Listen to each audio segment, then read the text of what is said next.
요한계시록 1장 9절 말씀 보겠습니다. 나 요한은 너희 형제요 예수의 환난과 나라와 참음에 동참하는 자라. 하나님의 말씀과 예수의 증거로 인하여 밤모라 하는 섬에 있었더니 주의 날에 내가 성령에 감동하여 내 뒤에서 나는 나팔 소리 같은 큰 음성을 들으니, 그런 말이 나옵니다. 오늘은 계시록 7번째, 예수 안에서 환난과 그 나라와 인내에 동참하는 자라는 제목으로 말씀드리겠습니다. 주님이 다시 오심을 기다림 안에 있는 사람 누구든지 이 세대에서는 예수의 환난과 나라와 그 참음에 동참하게 됩니다. 누가 요한계시록을 썼는가? 누가 이 계시를 봤는가? 역사적으로 보면은 2000년 전에 사도 요한이라는 사람이 밤모섬에서 보고 쓴 것이지만, 그러나 오늘도 누가 이것을 읽고 누가 이것을 알겠으며 누가 이것을 깨닫겠는가?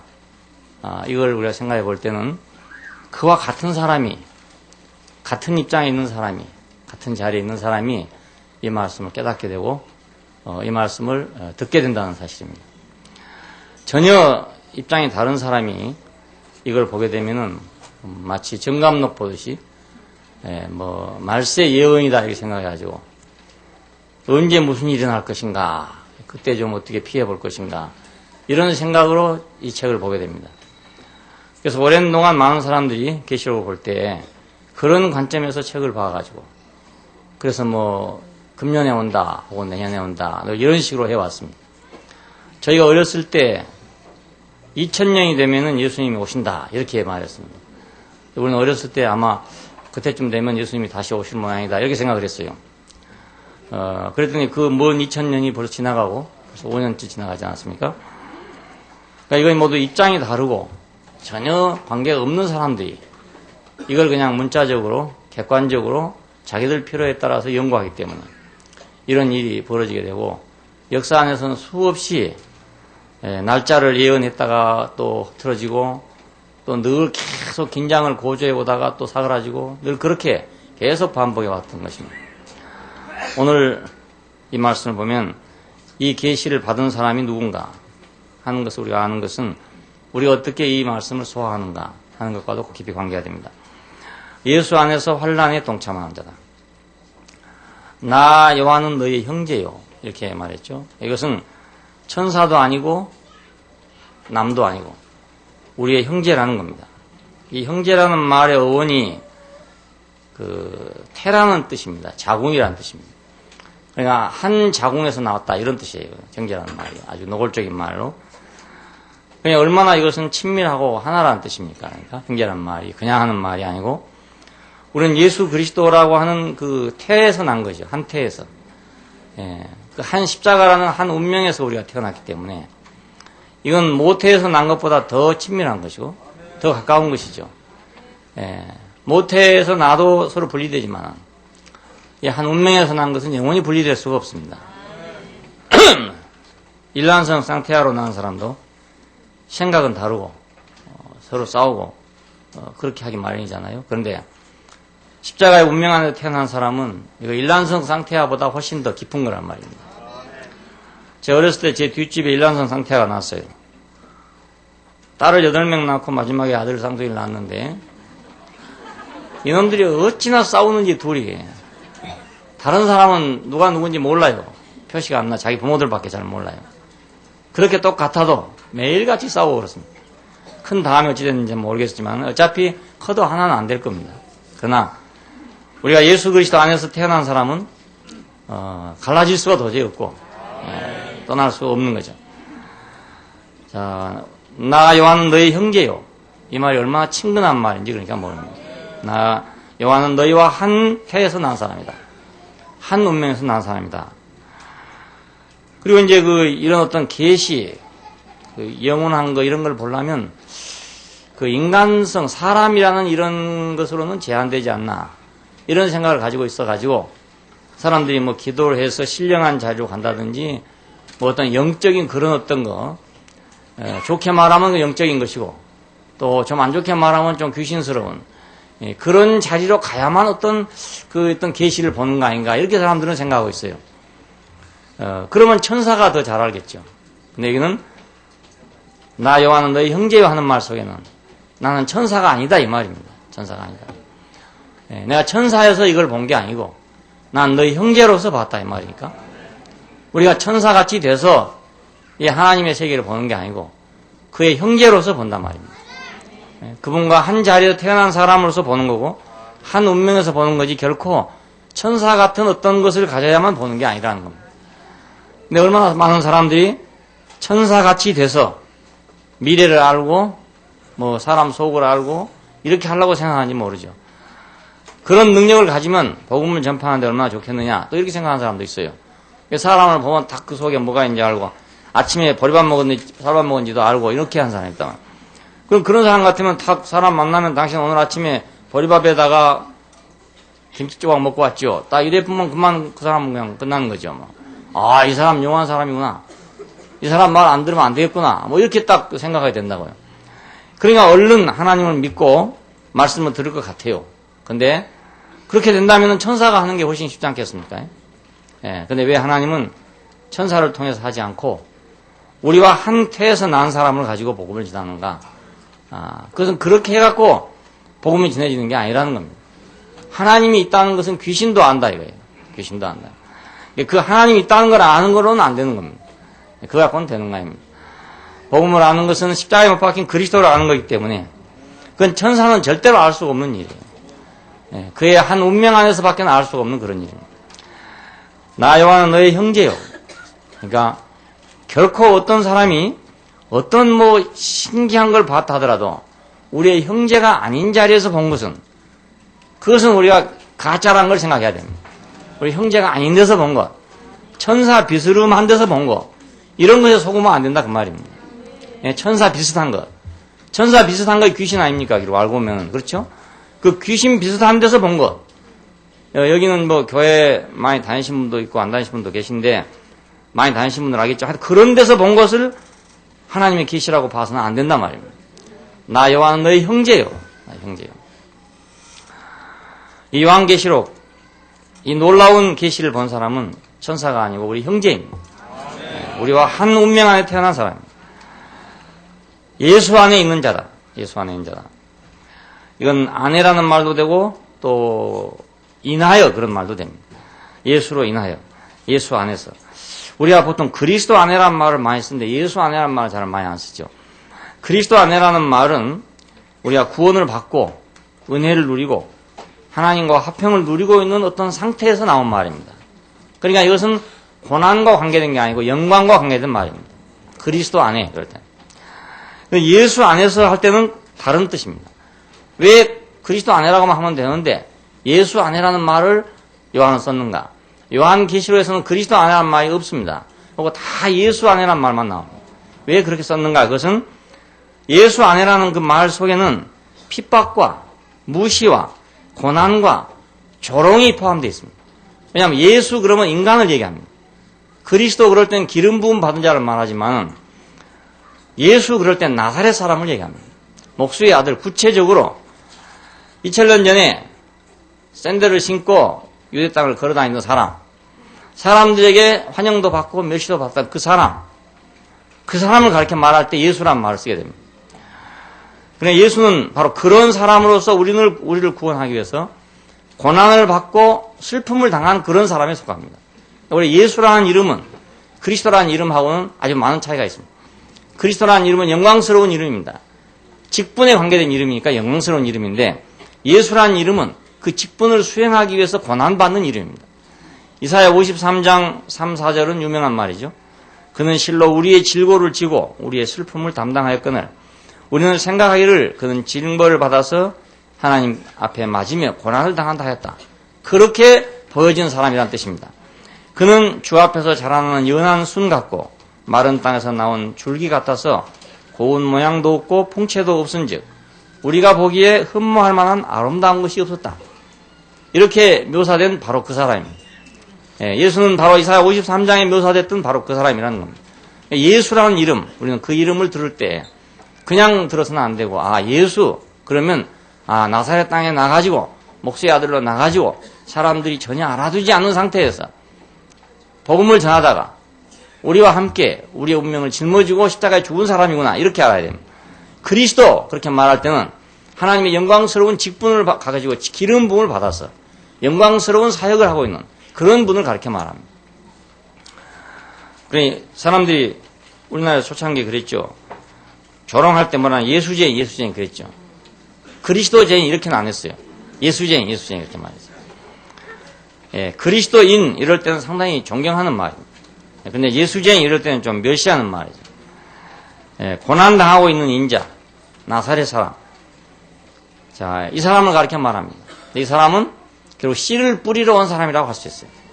그 시편에 말할 때 눈물로 씨를 뿌린다 이런 말이 있습니다. 눈물로 씨를 뿌린다. 요즘에는 뭐 눈물로 씨 뿌리는 사람이 별로 없지만은 옛날에 눈물로 씨를 뿌렸죠. 왜냐하면 지금 보릿고개가 지금 다가오기 전에 아직 먹을 것이 없는데 그 먹을 것도 없는데 씨를 뿌려야 된다고요. 먹을 것이 없는데 끼니 안 칠 것이 없는데 씨는 뿌려야 되는 거예요. 그 씨를 삶아 먹으면 되는데 그걸 삶아 먹지 못하고 씨를 뿌려야 되는 거예요. 왜? 지금 씨를 안 뿌리면 가을에 농사를 거둘 수 없으니까. 굶으면서 씨를 뿌린다는 뜻입니다. 이것이. 요즘에는 이해할 수 없는 말이죠. 옛날에는 그것이 당연히 그랬어요. 그러니까 내일 굶어 죽을지라도 오늘 그 양식을 가지고 씨를 뿌려가지고 여름 농사를 지어야 되는 겁니다. 그러니까 씨 뿌리는 사람은 눈물을 흘리고 씨를 뿌리는 사람이죠. 예수는 바로 눈물을 흘리면서 씨를 뿌리러 온 사람입니다. 씨를 뿌려. 그러니까 예수 안에서. 그러니까 사도 요한은 누군가 천사처럼 때려도 안 아프고 십자가에 못 박아도 죽지도 않고 무서운 것도 없고 날아가 버리고 능력이 있어가지고 막 물러가라 했으면 막 넘어져 버리고 이런 능력을 가진 그런 사람을 말한 게 아니고 사람들에게서 짓밟히고 고난당하고 있는 씨 뿌리면서 고난당하고 있는 인자를 가리켜 말합니다. 이 예수 안에 있는 사람입니다. 이 예수 안에 있는 사람이 바로 환난에 동참하는 자라는 겁니다. 예수를 따르는 자는 그의 환난에 동참하게 됩니다. 그리스도를 따르면 동참하지 않을 수가 있어요. 이미 어떤 지경에 이르렀으니까. 하지만 예수를 따르는 과정은 반드시 고난을 당하게 돼 있어요. 멸시와 지금은 뭐 옛날처럼 핍박이나 이런 건 그렇게 많지 않지만 지금도 역시 멸시를 받는 거죠. 무시를 받게 되죠. 남편이 아내를 멸시하는 경우도 있고 또 아내가 남편을 멸시하는 경우도 있는데 만일에 그 예수를 믿는 아내가 신령한 능력을 가졌다 한번 생각해 보십시오. 그러면 어떤 남편도 절대로 무시하지 않습니다. 아무리 포악하고 아무리 나쁜 남편이라 하더라도 자기 아내가 꿈만 꾸면 딱 알아맞힌다든지 그렇죠? 내일 누가 온다고 딱 알아맞힌다든지 그 남편 속에 뭐가 있는지 다 끄집어낸다든지 이러면 꼼짝 못해요. 그럼 절대로 무시 못합니다. 근데 왜 무시하는가? 그런 게 전혀 없기 때문에 무시하는 겁니다. 인자의 모습이기 때문에 사람의 모습 그것이기 때문에 자기가 때려도 꼼짝 못하는 사람이기 때문에 자기가 욕을 해도 괜찮은 사람이기 때문에 욕을 하는 거지. 자기 아내가 생각해 보십시오. 뭔가 신기가 있어가지고 잘못 건드렸다가는 큰일 난다고 생각해 보십시오. 절대로 그런 일이 있을 수 없어요. 절대로 그런 일이 있을 수 없어요. 오히려 그런 사람이 더 무서워요. 그런 걸 더 무서워요. 우리 지금 가창 교회 부지 저 뒤에 절이 있습니다. 절. 근데 거기 절에 올라가는 길이 이제 사실 남의 땅이에요. 절 땅이 아니고 남의 땅인데 만일에 교회에서 그 땅을 그렇게 썼다. 그럼 난리 나죠. 난리 나죠. 근데 절에 쓰면 아무 말 안 해요. 왜냐하면 절을 잘못 건드리면 재앙을 받는다. 이런 것이 우리 한국 사람 속에 딱 박혀 있어요. 그러니까는 절에서 쓴다 그러면 아무 말도 안 해요. 그래서 그 스님이 참 우리한테 참 고마운데 우리가 길이 이제 이렇게 된다 이렇게 얘기했더니 마음 놓고 쓰라고 이러더라. 마음 놓고. 그래서 이거 남의 땅인데 괜찮나 그랬더니 우리 절에서 쓴다면 아무도 말 안 합니다. 아무도 말 안 합니다. 그러니까 절은 어디다 지도 아무도 뭐라 안 해요. 뭐 길래도 말도 안 하고요. 공무원들도 모른 체 하고 다 그래요. 근데 어디서 막 교회 진다 해보면 막 난립니다. 못 지켜 갖고 지금 대구 시내에서 못 짓고 있는 교회가 있어요. 우리가 살려고 하던 땅이었는데 다른 교회 샀어요. 지금 못 짓고 있어요. 반대가, 주민들 반대가. 그러니까 신기 같은 거 있으면 그럴 때 편리하죠. 한방 쳐품만 그만 되죠. 근데 그렇게 되려면 환란에 동참할 필요가 없지요. 환란 뭐 받을 필요가 없죠. 뭐 그렇지 않겠습니까? 내가 능력이 있는데요. 근데 예수라는 이름 속에는 그런 게 없단 말입니다. 예, 그리스도라는 이름에는 그런 게 있을 수 있어요. 근데 예수라는 이름에는 그런 게 없어요. 그러니까 예수를 따르려면 이런 환란을 당할 수밖에 없다 이겁니다. 근데 이 예수라는 이름이 주로 어디에서 핍박을 받았냐면 주로 종교에서 받았어요. 예수님은. 그 세상에서 받는 핍박보다 종교가 예수를 핍박했어요. 그 중에 이제 유대 종교가 핍박을 했어요. 그러니까 유대 종교는 뭔가 세상의 모든 종교를 대표하는 종교입니다. 가장 완벽한 종교성을 가지고 있는 것이 유대 종교입니다. 유대 종교는 자신들의 어떤 규정이 있습니다. 유대 종교뿐만 모든 종교가 다 그렇습니다. 예를 들면 이제 유대 종교는 뭐 안식일이랄지 할례랄지 뭐 어떤 음식은 먹고 어떤 음식은 못 먹는다든지 뭐 어떤 제도랄지 아니면 이제 경전, 성경이랄지 이런 아주 독특한 것들을 가지고 있어요. 근데 이런 독특한 것을 조금이라도 만일에 흔들면 그건 아주 용서가 없습니다. 예. 그러니까 안식일을 범하면 용서가 없는 거죠. 예를 들면 할례를 안 했다. 그러면 이제 인간 취급을 안 하는 거예요. 자기 백성을 취급하지 않는 거예요. 자, 돼지고기 먹지 말라 했는데 먹었다. 그러면 자기 백성을 취급하지 않는 거예요. 이런 식으로 되어 있단 말이에요. 종교라는 것 구성 속에는 그런 어떤 규정들이 있어서 그 종교를 강화시켜주고 있어요. 이런 게 아무것도 없으면 종교가 강화되지 않습니다. 그러니까 이런 종교들은 결국 이런 규정에 벗어난 어떤 생명의 운동이 일어날 때마다 그건 방해를 할 수밖에 도저히 없습니다. 그래서 예수님은 유대 종교에게 핍박을 받고 결국 십자가에 못 박혀 죽게 된 것입니다. 그리고 사도들도 역시 마찬가지로 주로 유대 종교의 핍박을 받았습니다. 주로 유대 종교. 자, 마지막에 가서는 세상의 핍박도 받았지만 주로 처음에는 유대 종교의 핍박을 받았습니다. 사도 요한도 하나님의 말씀과 예수의 증거를 인하여 반모라 하는 섬에 있었더니 이럽니다. 그러니까 하나님의 말씀하면 하나님의 도라고 우리 여기서 생각하면 쉬워요. 하나님의 도와 예수의 증거를 인하여 반모라 하는 섬에 있었다. 예, 그 역사적으로는 이제 도미시안 황제 때 유배가 됐다고 그렇게 말합니다. 이건 세상의 박해 때문에 유배가 됐어요. 되긴 됐는데 그 이전에 바울이나 뭐 이런 사람들은 그 유태인들에게 엄청난 박해를 받았습니다. 마지막에는 물론 로마 제국에 의해서 순교를 당했다. 이렇게 전해지고 있습니다. 그리고 이제 로마 교회, 지금 우리가 말한 천주교회는 그 경건한 신자들을 무수히 또 핍박을 했대요. 왜냐하면 그 천주교회라고 하는 것을 반대하기 때문에, 천주교회를 따르지 않기 때문에. 폭스라는 사람이 순교자의 역사라는 책을 썼다는데 저는 보지 못했습니다만 그 한 구절이 그런 겁니다. 가톨릭 교회는 로마 제국이 죽였던 것보다 더 많은 성도들을 죽였다. 이렇게 그 역사가가 쓰고 있답니다. 무수한 사람들을 이단이라고 처형을 했습니다. 그 다음에 영국의 영국교회, 지금 우리가 한국에서는 성공회라고 그랬죠. 영국교회, 이것도 역시 마찬가지로 많은 사람을 핍박을 했죠. 너무 많은 핍박 때문에 미국으로 나간 사람들이 이제 청교도들이라, 소위 미국을 개척한 사람들이. 우리가 기독교 역사에서 유명한 사람이 존 버년이라는 사람이 있는데 철로 역정을 쓴 사람. 이 사람도 결국 영국 교회에서 투옥을 시킨 사람이에요. 그래서 옥중에 있으면서 철로 역정이라는 책을 쓰게 됐습니다. 영국 교회는 영국 교회의 규정이 있기 때문에, 그리고 제도가 있기 때문에 그 제도를 따르지 않는 사람을 다 핍박하고 처형하고 이렇게 했습니다. 그런데 이제 개신교가 나와가지고 개신교는 그럼 괜찮았냐? 그렇지 않고 개신교 역시 또 핍박을 했습니다. 그건 뭐 때문에 했냐? 그건 교리 때문에 또 핍박을 했습니다. 그래, 국교들은 제도 때문에 핍박을 했고, 개신교는 교리 때문에 핍박을 하고 그랬습니다. 그래서 정말로 참으로 잘 믿어보려고 하는 사람들은, 정말로 하나님만을 믿어보려고 하는 사람들은 핍박을 당할 수밖에 없게 됐습니다. 왜냐하면 그들의 길이 나사렛 예수의 길과 같은 길이었기 때문에 그렇습니다. 종교에서뿐만 아니라 세상에서도 물론 핍박을 받았죠. 세상에서는 예수는 결국 무시를 받았습니다. 빌라도가 예수를 볼 때 무시된 사람이었죠. 뭐 사람이 나쁜 사람은 아닌데 만일에 예수 뒤에 많은 사람이 있어가지고 군중이 있었다고 한번 생각해 보십시오. 그러면 빌라도가 그걸 처형하라고 내주겠습니까? 근데 보니까 뭐 아무것도 아닌 사람이란 말이에요. 그러니까 뭐 큰 죄가 있는 사람도 아니고 그런 사람도 아닌데 사람들이 저렇게 막 죽이라고 아우성 치니까 자기는 할 수 없이 내준 그런 사람이니까 무시당한 사람이죠. 무시당한. 세상은 결국 뭐 인권이니 뭐 진리니 뭐 자유니 뭐 평등이니 이런 걸 평소에는 잘 주장합니다. 주장하는데 결정적인 순간에 가면은 이해로 결정됩니다. 예, 이해 타산으로 결정됩니다. 미국과 일본 사이에, 일본과 우리 사이에, 우리와 중국 사이에 모든 국제적인 관계가 더욱 뚜렷합니다.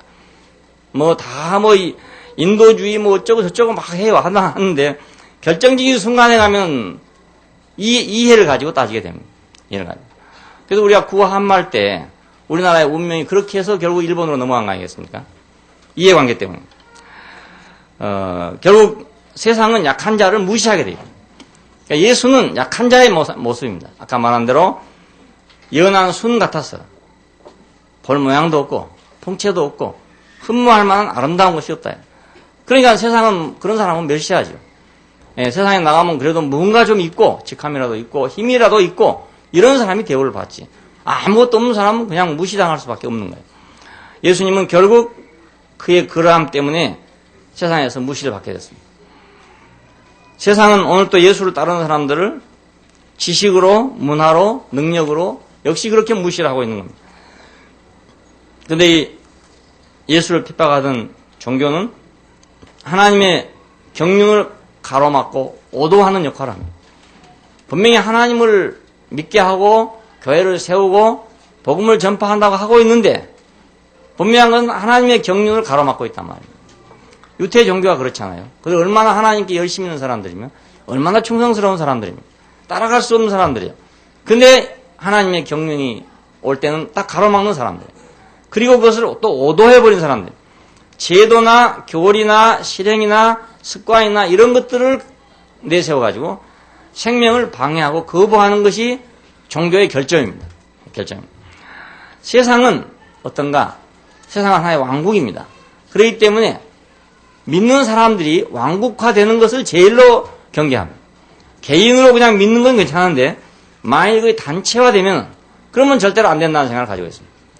예, 역사적으로 이제 제왕들이 기독교인들이 힘이 되려고 하면 제지하고 그랬습니다.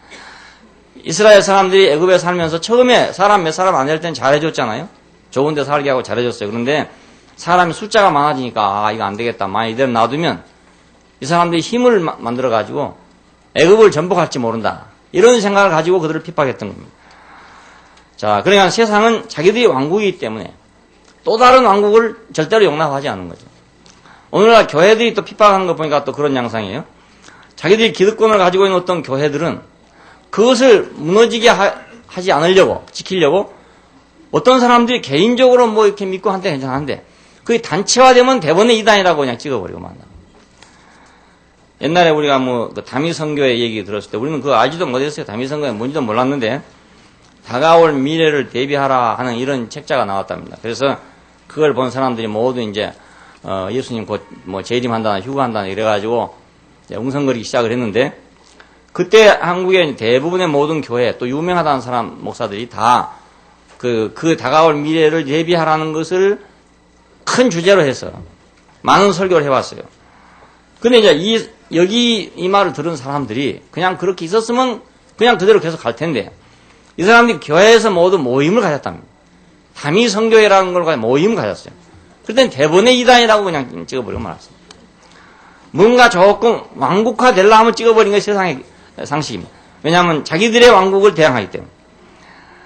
그러나 진리는 그대로 있는 겁니다. 누구를 대항해 싸우는 것도 아니고 이기려고 하는 것도 아닙니다. 핍박이 오면 그냥 핍박을 받고 멸시가 오면 멸시를 그냥 받고 예, 저항하지 않는 거라고요. 왜? 진리는 영원히 진리로 서 있을 거니까. 예. 그러니까 우리가 만일 누구하고 내가 무슨 문제가 있어가지고 내가 막 부인이 나서 싸운다. 이러고 있으면 내한테 문제가 있다는 겁니다. 상대방이 너무너무 잘못했기 때문에 내가 막 부인이 나서 지금 죽겠다. 이러고 쫓아가는데 내가 정말로 오르면 전혀 그렇게 할 필요가 없어요. 예, 내가 정말로 잘못한 게 없고 정말로 금이 없다면은 상대방이 나한테 어떻게 했든지 간에 내가 부인이 날 수가 없단 말이에요. 예. 근데 내가 부인이 난다는 것은 내한테도 뭐가 있다 그 말입니다. 있다. 예, 있다. 그러니까 혹시 싸우시다가 상대방이 분명히 잘못해서 내가 부인이 나고 있다고 생각하는 걸 정당화시켜서는 안 된다 그 말이에요. 부인이 난다는 건 나한테 잘못이 있다 그 말이에요. 예. 전에 제가 해보지 않았습니까? 한 4년 동안 해봤거든요. 해봤는데 분명히 상대방이 잘못해서 나는 싸웠어요. 잘못해서 싸웠는데 왜 부인이 나냐 말입니다. 부인이 안 났어야 되거든요. 그리고 잘못했으면 가만 뒀어야 돼요. 잘못해도. 내가 핍박을 받아서 받는 대로 받고 밀어내면 밀어내고 핍박하면 핍박받고 무시당하면 무시당하고 이랬어야 돼요. 내가 정말로 옳다면. 근데 나는 그러지를 못했단 말입니다. 밀어내니까 나도 밀고 그죠? 핍박하니까 나도 막 욕하고 대항하고 이랬단 말이에요. 왜? 나한테도 잘못이 있으니까. 그러니까 진리는 절대로 대항하지 아니합니다. 왜냐하면 진리를 거스려 아무것도 할 수 없고 오직 진리를 위할 뿐이래. 오늘 진리는. 그러니까 정말 진리 안에 있는 사람은 싸울 일이 없는 거죠. 예수를 핍박하고 무시하던 종교와 세상은 오늘도 여전히 그와 같은 사람들을 핍박하기 위해서 그 본성을 행사하고 있습니다. 예수는 지금 우리 안에 있고 우리는 그분 안에 있기 때문에 당시에 예수를 핍박하던 그 사람들은 오늘 또 역시 또 예수를 핍박하는 겁니다. 예. 주님은 그래서 바울에게 말했죠. 어찌하여 네가 나를 핍박하느냐 이랬습니다. 바울은 그때 예수를 핍박하고 있는 게 아니고 예수를 따르는 사람들을 핍박하고 있었어요. 근데 주님 말씀하는 네가 어찌하여 나를 핍박하냐. 그래서 바울이 주여 누구십니까 그랬던 겁니다. 예, 그랬더니 나는 네가 핍박하는 예수다 이렇게 말했어요. 그래 나는 지금 당신을 핍박한 일이 없습니다. 예. 뭐 레닌인가 누군가 그랬다고 그래요. 난 예수가 오면 지금이라도 모자를 벗고 인사를 하겠다고. 근데 교회는 핍박했잖아요. 교회는 없애버리고. 그럼 어느 생각하면 그 사람 참 예수가 나온다면 존경할 사람이구나 이렇게 생각하기 쉽잖아요. 절대로 그렇지 않습니다. 예. 그 원리는 영원히 똑같기 때문에. 그때 아마 주님께서 레닌에게 말하기를 네가 어찌하여 나를 핍박하냐 그랬을 겁니다. 예수를 따르는 자는 오늘 또 그러니까 그 능력을 지고 종교적 세상적 진영 밖으로 나갈 수밖에 없다 그 말입니다. 예, 그 밖으로 나갈 수밖에 없어요. 정말 예수를 따르는 일은 예, 세상과 혼합된 어떤 걸 따르면 세상과 우리가 적당하게 살 수가 있지만 정말로 예수를 따르면 우리는 무시받는 것이 당연하다는 걸 알 수 있습니다. 계시록 2장 10절에 보면 네가 장차 받을 고난을 두려워 말라. 너희가 10일 동안 환난을 받으리라. 그러나 죽도록 충성하라. 그리하면 내가 생명의 멸류관을 내게 주리라. 이런 말씀이 있고 요한복음 16장 2절에 보면 사람들이 너희를 추례할 뿐만 아니라 때가 이르면 물은 너희를 죽이는 자가 생각하기를 이것이 하나님을 섬기는 예가 되리라 할 것이다. 사도행전 14장 2절에 보면 22절에 보면 제자들의 마음을 굳게 하여 이 믿음에 거하라고 권하고 또 우리가 하나님 나라에 들어가려면 많은 환난을 겪어야 할 것이니라고 이렇게 당부를 한 말이 나옵니다. 히브리서 13장 12절 보면은 우리가 지난번에 봤던 대로 예수께서 자기 피로써 백성을 거룩하게 하려고 성문 밖에서 고난을 받으셨느니라. 그런즉 우리는 그 능력을 지고 영문 밖으로 그에게 나가자. 우리는 여기는 영구한 도상이 없고 오직 장차 올 것을 찾나니 이런 말이 나옵니다. 자, 그러니까 예수를 따르는 길은 그 종교에서도 인정받을 수가 없는 길이고 세상에서도 역시 인정받을 수가 없는 길이라는 걸 우리가 꼭 명심하고 있어야 합니다. 이걸 안다는 것은 어느 우리가 핍박을 꼭 받아서 그런 게 아니라 그분의 길이 그렇다는 걸 우리가 알고 있어야 한다 그 말. 예, 그분의 길이 결코 세상이 환영하는 길도 아니고 종교가 환영하는 길이 아니라는 것을 우리는 알고 있어야 한다. 근데 우리가 이제 주의할 것은 우리가 어떤 경우에 고난을 받는 수가 있는데 그 예수 때문에가 아니고 순전히 자기의 어리석음 때문에 고난받는 경우가 있습니다. 네, 어리석음 때문에. 그리고 자기의 어떤 잘못 때문에 고난받는 수도 있습니다. 이런 경우에는 아무런 유익이 없다 이겁니다. 우리가 죄를 범하고 고난을 받으면 무슨 유익이 있겠느냐. 내가 다른 사람에게 해롭게 해가지고 핍박을 받으면 무슨 유익이 있겠냐 이겁니다. 네, 그렇잖아요. 내가 말을 남에게 잘못해가지고 내가 핍박을 받는다면 무슨 내게 유익이 있겠냐 이거죠. 그러니까 예수 믿는 사람이라고 해서 고난받는 것이 무조건 다 예수 때문에 받는 고난은 아니라는 겁니다. 네, 자기 어리석음 때문에 받는 고난도 있다. 네, 자기 잘못 때문에 받는 고난도 있다. 자기가 부덕한 이유로 인해서 고난받는 경우도 있다. 그런 것은 영광스럽지 못하고 또 그건 주님께 칭찬받을 만한 그런 고난이 될 수가 없습니다. 우리는 사도 요한이 예수 안에서 환난에 동참하는 자다. 우리 형제로서 환난에 동참하는 자라는 사실과 왜 환난에 동참하게 되냐?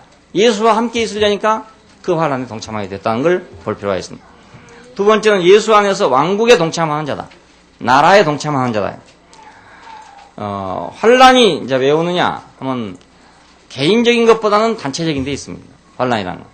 아까도 말씀드렸지만 대로마 제국 안에서 어떤 한 사람이 예수를 따른다 해서 황제가 무슨 관심을 갖겠습니까? 그렇지 않겠어요?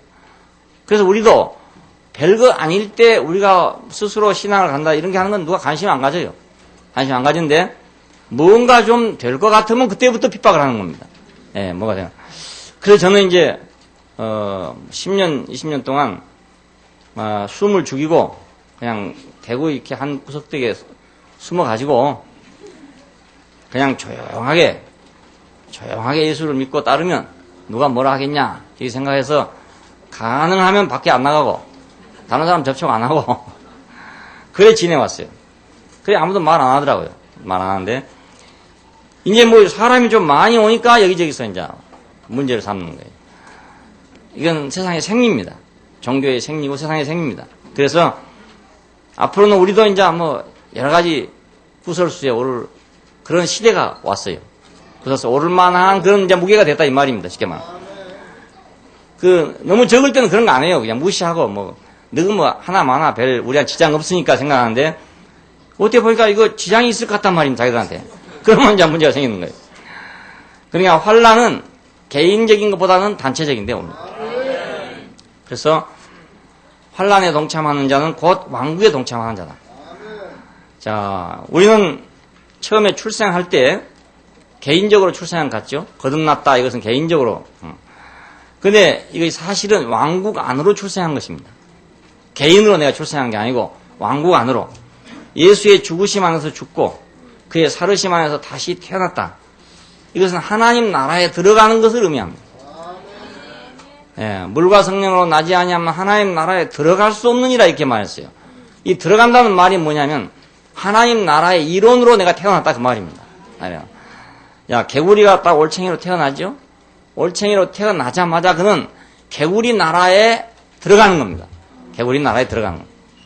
예, 자기가 뭐 그렇게 하고 싶든지 안 하고 싶든지 우리가 예수의 운명 안에서 다시 태어나자마자 우리는 예수의 나라 안에 들어가는 겁니다. 예, 그렇지 않으면 나라 일원이 되는 거잖아요. 올챙이는 개구리 나라의 일원입니다. 지금 아무리 뭐라 해도 개구리 나라의 일원입니다. 우리는 예수로 말미암아 태어날 때 이미 벌써 예수 나라의 일원이란 말입니다. 예수 나라의 일원이에요. 우리가 십자가 안에서 나는 죽었구나. 그랬을 때 나는 죽었구나 하고 다시 사신 예수를 딱 바라봤을 때 그때 우리는 이미 어디 있었냐면은 우리는 예수 나라의 일원이 돼 있단 말입니다. 그리 태어나버린 사람이에요. 우리 운명 자체가 태어나버린 사람. 자, 그러니까 예수 나라에 태어났기 때문에 예수 나라에 우리 참여하는 사람이죠. 그렇지 않겠어요? 예수 나라에 태어났으니까 예수 나라에 참여하는 거죠. 내가 뭐 일부러 그 나라에 참여하려고 되는 게 아니고요. 그래서 이것이 왕국 생활 안에 있는 자입니다. 그러니까 오늘날 교회 생활은 바로 왕국 생활입니다. 우리가 계시록을 이제 문자적으로 시간적으로 이렇게 해석하면 왕국은 아직 안 왔다 이렇게 해석할 수가 있어요. 그런데 실제적인 것 안에서는 지금 교회 생활이 바로 왕국 생활입니다. 왜냐하면 우리가 왕국 안으로 태어나가지고 지금 왕국 생활을 하고 있는 거란 말입니다. 마태복음 16장 18절 19절에 보면 너는 베드로라 내가 이 반석 위에 내 교회를 세우리니 음부의 권세가 이기지 못하리라. 내가 천국 열쇠를 내게 주느니 내가 땅에서 무엇이든지 매면 하늘에서도 매일 것이요. 이런 말이 나옵니다. 이것은 왕국을 의미합니다. 하나의 나라를 의미합니다. 그러니까 이미 우리는 태어나자마자 왕국 안에 들어온 사람들이에요. 이 왕국이라는 것은 신성한 본성 안에서 하늘의 통치가 임하는 것입니다. 그러니까 하늘의 통치가 임하려면 아무데나 임하는 게 아니고 예수 안에서 태어난 사람에게 하늘의 통치가 임합니다. 저 세상 사람한테 임하는 게 아닙니다. 우리가 얼른 생각하면 세상에 참 못된 사람 많잖아요. 그래서 저런 사람 하나님이 왜 가만 놔두나 이런 경우가 있잖아요. 저것 좀 하나님이 좀 손 좀 보지 왜 저렇게 그냥 놔두고 있나. 역사 안에서 그런 일이 너무너무 많죠. 그런데 하나님의 통치는 거기 임하고 있는 게 아니고 자기 백성에게 통치가 임하고 있습니다. 자기 백성에게만. 예. 그냥 우리는 그걸 꼭 알아야 합니다. 하나님은 모든 사람을 다 통치하고 있는 게 아니고 지금 그분의 통치 영역 안에 속한 사람만 통치하고 있어요. 우리는 그 통치 영역 안에 들어온 사람들입니다. 그 나라 안에 들어왔으니까. 노무현 대통령이 대한민국 국적을 가지고 있는 사람, 가지고 있지 않는 사람을 통치할 수 있습니까? 그건 불가능하죠. 예, 부시 대통령이 미국 시민이 아닌 사람을 통치할 수 있습니까? 불가능하잖아요. 그 시민에 한해서 통치를 하는 거거든요. 그러니까 하나님도 자기 시민에 한해서 통치하는 거지. 자기 시민 아닌 사람을 통치하지 않는단 말이에요. 야, 그러면 그 시민이 아니면 야, 망고 편하겠구나. 별짓을 다 해도 하나님 뭐 간섭하지 않을 테니까 내 하고 싶은 대로 다 하면 좋겠다. 또 이렇게 생각할 멸망받을 사람도 있을지 모르겠어요. 예. 우리는 매를 맞더라도 그분의 통치를 받아야죠. 그렇잖아요? 매를 맞더라도 다윗이 말한 대로 내가 여호와의 손에 빠지리라. 내가 여호와의 통치 안에 있겠다 이 말이거든요. 적군에게 내가 사로잡혀가지고 도망쳐 갈 것이냐. 예. 내가 온역으로 3일 동안을 고생할 것이냐. 내가 공고하다. 그럴 때 다윗이 결정하기를 내가 여호와의 손에 빠지리라. 그러니까 내가 매를 맞더라도 여호와의 통치 안에서 맞겠다 그 말이에요. 그것이. 예, 그러니까 이게 신성한 통치는 하늘의 통치고 이 통치는 하나님의 백성에 한한 통치지 결코 이방인에게 한한 통치가 아니다 말입니다. 그래서 사람들은 많은 의문을 갖고 있어요. 하나님이 뭐 살아계시고 뭐 공의로우시다는데 왜 히틀러 같은 놈을 놔둬 무솔리니 같은 놈 지금 같으면 또 일본 놈들 얼마나 못된지 많이 했습니까? 근데 왜 저놈들은 저렇게 잘 되고 말이지. 우리보다 더 잘 됐는가 뭐. 야, 하나님 정말 있나? 정말 있다면 저럴 수 있는가? 이런 생각 많이 해요. 그렇지 않겠어요? 지금 일본이 뭐 세계 다시 또 강국이고 상임이사국에 지금 들어가겠다고 안 합니까? 예. 그 상임이사국에 들어가면 전쟁을 결정할 수 있는 사람들인 거예요. 그러니까 오늘 놀라운 일이죠. 우리로서는 정말 당한 사람들이 일본이 상임이사국에 들어간다는 걸 우리 생각하면 우리는 정말로 끔찍한 일이죠. 그렇지 않겠어요? 우리의 의사결정권이 없단 말입니다. 다행히 지금 중국이 반대하기 때문에 이번에 못 들어가게 돼요. 못 들어가게 되지만 언젠가는 들어갈 거란 말입니다. 그러나 우리는 못 들어간다고요. 언제 우리가 상임이사국에 들어가겠어요? 못 들어가. 그러면 하나님도 정말 살아있다면 한국 사람이 더 낫지 일본 사람이 낫나? 그 생각 안 하겠습니까? 저놈의 일본 열도 그냥 물로 팍 깔아줘 보면 될 텐데 하나님 뭐 하고 있나? 이런 생각 안 하겠습니다. 예. 근데 하나님의 통치가 그냥 아무데나 그냥 하는 게 아니고 자기 백성을 통치하고 있단 말이에요. 우리는 지금 왕국 시민이기 때문에 그분의 통치를 받습니다. 그래서 어떤 경우에는 우리가 잘못했을 때 세상 사람 같았으면 괜찮을 일이 우리한테는 괜찮지 않을 수도 있어요. 왜? 우리는 하나님의 통치 안에 있으니까. 예, 세상 사람 같으면 뭐 나쁜 짓 해도 괜찮하단 말이에요. 통치자가 없으니까. 자기 통치자한테만 안 걸리면 되는 거라 이 말입니다. 예, 그 나라의 임금한테만 안 걸리면 된단 말입니다. 그런데 우리는 뭐 그보다도 훨씬 뭐 잘못한 것도 없는데 우리는 많은 징벌을 받을 수도 있어요. 왜냐하면 우리는 하나님의 통치 안에 들어있으니까. 그러나 그렇다고 해서 우리는 하나님의 징벌이 들어와가지고 세상 안으로 들어갈 것이냐. 그렇게 하면 멸망받으러 가는 거죠. 우리가 매를 맞더라도 하나님의 통치 안에서 맞아야 되겠다. 예. 이 왕국, 이건 얼마나 우리에게 중요한지 모릅니다. 이 왕국이 없다면 우리는 거듭나도 갈 데가 없는 거예요. 그렇잖아요? 우리가 새로 나오면 뭐 하겠습니까? 나라가 없는데. 왕국이 있기 때문에 우리는 태어나야 될 이유가 있는 거예요. 자, 이 왕국 안에는 예수가 함께 있습니다. 왕국은 어디 있냐? 예수와 함께 있다. 그러니까 뭐 백두산에 세워질 거냐, 계룡산에 세울 거냐, 뭐 아니면 저 이스라엘 유대 땅에 세워질 것이냐 그 말이 아니고 예수의 왕국은 그가 계신 곳에 있습니다. 그가 계십니다. 그래서 하나님 나라는 여기 있다 저기 있다 못하니 너희들 가운데 있느니라 그렇게 말씀합니다. 그때 그 너희들 가운데라는 말은 너희들 심령 속에 있다는 말이 아니고 지금 너희들 가운데 내가 서 있지 않느냐 그 말인 겁니다. 너희들 가운데 내가 서 있는 내가 왕국이다 이 말입니다. 내가 왕국이다. 우리가 보통 천국이라고 말할 때 이것은 하늘의 성분을 얘기합니다. 그러니까 천국은 하늘에 있을 수 있지만은 왕국은 하늘에 있는 게 아니고 땅에 있는 것입니다. 예, 이것은 형체를 의미하기 때문에. 자, 우리가 성경에서 천국과 하나님 나라 이렇게 둘로 갈라져 있어요. 천당이란 말이 없고 천국과 하나님 나라. 천국은 성분을 얘기하고 하나님 나라는 형체를 얘기합니다. 그러니까 이 형체는 땅에 있는 걸 말하는 겁니다. 땅에 있는 나라. 구체적으로는 사실은 지금 오늘 우리죠. 우리가 아니면 하나님 나라가 어디가 있겠습니까? 그렇지 않겠어요?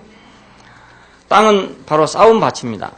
우리가 밭을 가지고 있어 보면 그 땅은 싸움 밭이에요.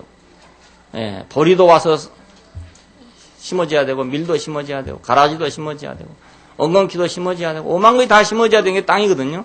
그러니까 땅은 전쟁터지요. 전쟁터지. 여기서 세상과 종교와 교회가 각축전을 벌이고 있는 겁니다. 서로 그 땅을 차지해야 되니까. 그러니까 우리가 만약 이걸 차지하지 않으면은 종교가 차지하게 되고 종교가 차지하지 않으면 세상이 차지하게 되는 거예요. 땅이란 것은. 왜? 거기서 다 왕국이 있어야 되니까. 세상의 왕국이 있어야 되고 있을 것도 땅이고 종교의 왕국이 있을 것도 땅이잖아요. 캐토릭이 어디다 왕국을 갖고 땅 위에서 왕국을 갖고 있잖아요. 예, 땅이 없으면 왕국이 안 되거든요.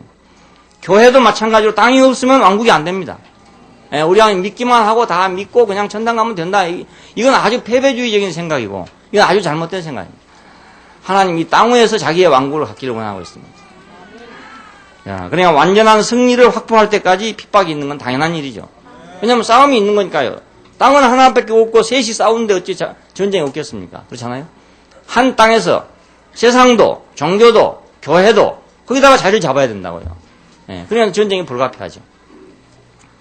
그러니까 우리는 이런 전쟁 안에 있다는 것을 생각해야 됩니다. 내가 느슨하게 살 게 아니고 나는 지금 전쟁터에 와 있구나. 내 몸도 전쟁터고 내 영혼도 전쟁터고 전부가 전쟁터구나 이게.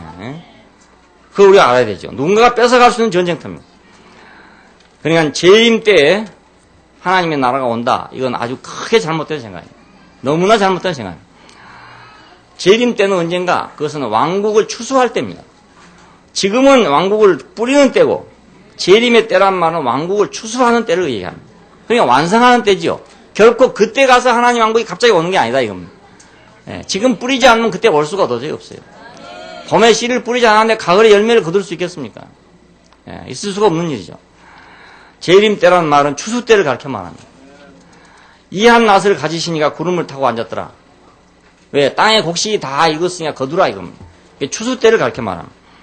자, 이때는 기쁨으로 단을 거둘 것이다. 그러니까 지금은 눈물로 씨를 뿌리고 그때는 기쁨으로 단을 거두는 때가 될 것입니다. 예수의 왕국, 그는 예수와 함께 있습니다. 언제든지 그가 있는 곳에 그의 나라가 있습니다. 오늘 교회 안에 그분이 계시면 교회가 바로 그분의 왕국입니다. 다른 왕국을 또 찾으면 절대로 안 됩니다. 예, 하늘에서 갑자기 왕국이 올 거라는 망상을 하고 있으면 절대로 안 됩니다. 자, 믿는 자는 그렇기 때문에 예수의 운명 안에서 왕국을 위해서 고난도 받고, 왜? 씨 뿌려야 되니까. 그렇죠? 그리고 또한 왕국의 영광에 참여를 해야 됩니다. 추수에도 참여하니까.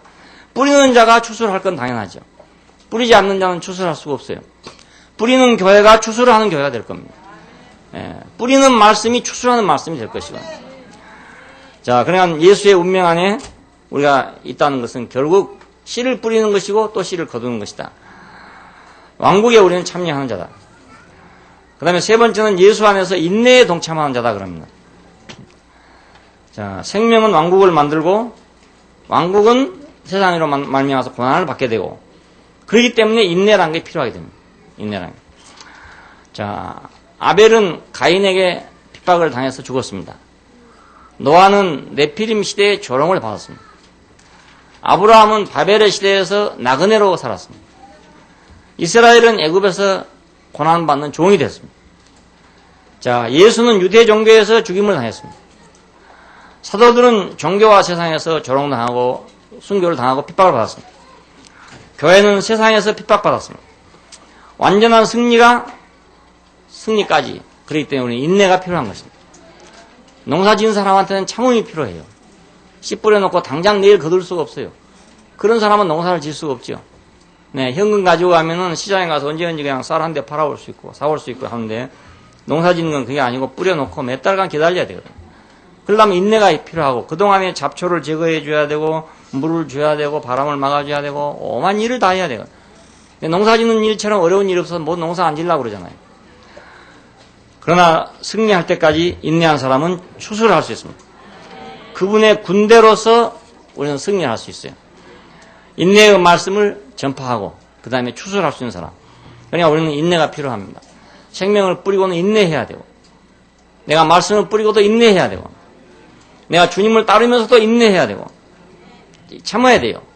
기다려야 된다 그 말입니다. 기다려야 된다. 근데 뭐 조금 해보고 안 된다고 왜 이렇게 안 되는가 뭐 이렇게 생각한다든지, 뭐 왜 된다 했는데 안 되는가 뭐 이렇게 생각한다. 이러면 안 돼. 그런 사람은 못 하죠. 예. 우리는 인내가 필요합니다. 예. 이건 순서가 그래 돼 있어요. 환난과 왕국과 인내라는 게 순서란 말이에요.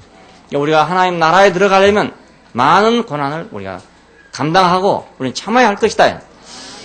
근데 오늘날 우리가 참 교회 생활 하는데 뭐 그렇게 큰 어려움은 없습니다. 그렇잖아요? 옛날에는 막 죽이고 막 그 난리를 치고 한 세상에서도 믿고 했는데 오늘날에야 뭐 예수 믿는 거 정말 땡이죠, 땡이죠. 네? 그렇잖아요? 우리 어렸을 때만 하더라도 사실은 교회 가는데 성경책 들고 가려면 잘 못 들어갔어요. 동네 사람들이 막 보고 이러니까. 그래가지고 책꽂이에 싸가지고 몰래 가져가고 뭐 이래가지고. 그래 예수쟁이 하니까. 근데 요즘에는 막 일부러 막 큰 거 막. 작은 것도 아니고 막 큰 거 막 이런 일하고 막 다니잖아요. 주일날 아침에 보세요. 교회 가는데 교회 근처에 가보면요. 일하고 온 사람 많아요. 그래 뭐 지금 얼마나 세상이 좋아졌습니까? 그러니까 지금 뭐 핍박받는다 할 것이 없죠. 할 것이 없죠. 혹시 이제 뭐 가정에서 남편에게 핍박을 받는다든지 또 뭐 아내한테 핍박을 받는다든지 뭐 형제간들한테 핍박을 받는다 이런 경우는 있겠지만 사회적으로 핍박하는 일은 뭐 거의 지금 없습니다. 없는데 그럴지라도 우리 씨 뿌리는 사람한테는 고난이 있습니다. 예, 씨 뿌리는 사람은 어려움을 참고 뿌려야지 전혀 편안하게 아무 부담 없이 뿌린다고만 뿌릴 수만은 없단 말이에요. 예. 그러니까 어디든지 뿌리면 그냥 다 잘나는 건 아니거든요. 씨가 다 잘나는 것도 아니고 누군지 말씀 전하면 다 아멘하고 받아들이는 것도 아니고요. 그렇기 때문에 안 되는 사람도 있고 어려운 사람도 있고 그러니까 참아야 되고 또 참아야 되고 또 참아야 되고 그렇습니다. 그것이 바로 필요합니다. 로마 제국 이 제국이 있는 동안에 이제 교회는 여기서 이제 많은 핍박을 받고 그렇게 지내다가 결국 이제 국교가 됐습니다. 됐는데 국교가 된 것이 한편으로는 참 핍박이 없어졌으니까 참 좋은 일이 됐는데 또 다른 한편으로는 뭐가 되냐면 수문이 열린 것처럼 그냥 막 물이 세상 물이 막 밀려 들어와 버렸어요. 그래서 교회가 이제 세상하고 그냥 섞어져 가지고 세상하고 한 덩어리가 되고 말아버렸어요. 이것이 또한 큰 손실입니다. 그러나 다른 한편으로 그 속에서 하나님께서는 또 역시 바벨론의 시대에서 아브라함을 부르듯이 또 사람들을 불러내고 있다고요. 네. 그러니까 기독교가 막 크게 발전하고 막 세력이 커지고 전 세계에 퍼지고 이렇게 됐는데 거의 다 그냥 기독교가 되느냐 그렇지 않고 그건 세상과 막 버무러져 가지고 이렇게 돼버리고 말하는데 그런데 하나님께서는 거기서 자기 백성을 또 불러내고 있어요. 그러니까 우리는 그 부르심 안에 우리가 있기 때문에 우리는 역시 또 마찬가지로 환난과 나라와 참음에 동참하는 사람으로서 거기서 우리가 부름을 받게 된 거죠. 예, 국교가 된 이후에 이제 핍박은 없어졌습니다. 그러나 핍박이 없어진 대신에 유혹이 더 많아져가지고 세상이 더 많이 들어와가지고 그냥 세상과 하나님 나라를 구별할 수 없게끔 돼버려가지고 그래서 오히려 하나님의 경륜을 오도해버린 그런 결과를 가져왔어요. 여기서 우리가 또 정신을 안 차리면 안 되게끔 됐단 말이에요. 지금 세상에는 예수 믿는 사람이 너무나 많습니다. 지금 한국에도 뭐 4사람 가운데 1사람이라고 그러니까 이제는 뭐 상당히 많은 비중을 차지하고 있는데 그러나 그것이 전부가 하나님 나라가 된다고 얼마나 좋겠습니까? 그렇게 되지 않고 거기서 또다시 사람들을 불러내고 있으니까. 우리가 그 불러내심 안에 있다는 것을 알아야 되죠. 우리는 지금 불러내심 안에 있구나. 예? 불러내심 안에 있구나.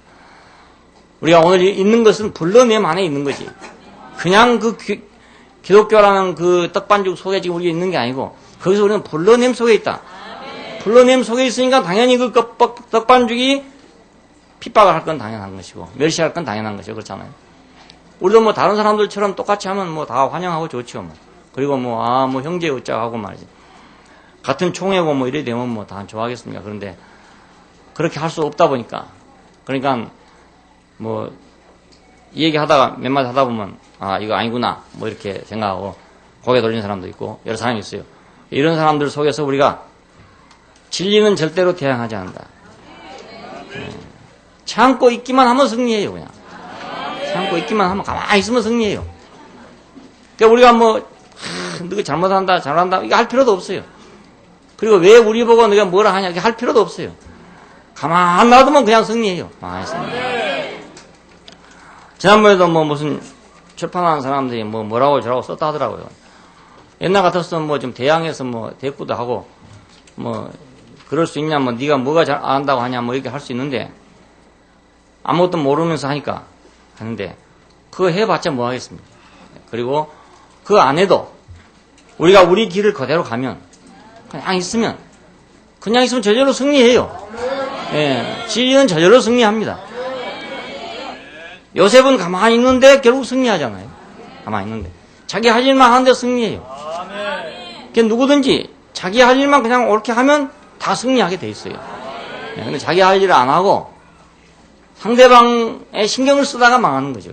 상대방의 신경. 저 사람이 잘못한가 잘한가 여기에 신경 쓰다가 자기가 망한다고요. 예? 운전하면서 남이 운전 잘하는지 못하는지 그것만 계속 보고 있는 사람이에요.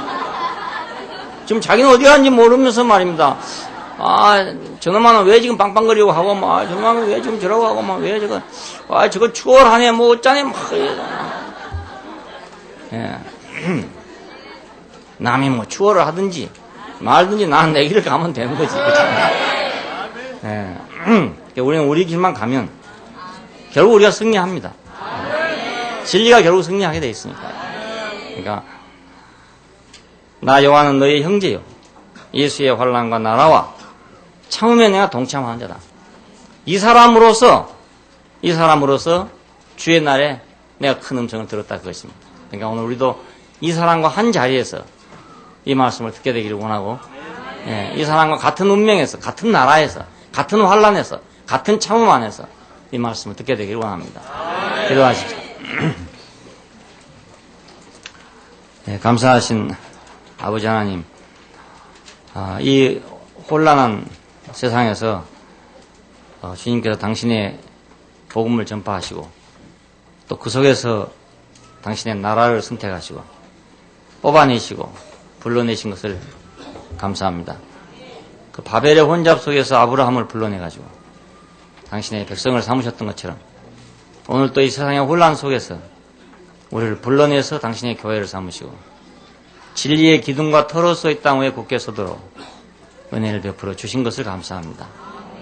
우리가 주님의 가신 길, 그 길 위에 우리가 굳게 서기를 원하고 좌로나 우로나 치우치지 아니하고 오직 주님만 보고 가는 저희가 되게 해주시기를 원합니다.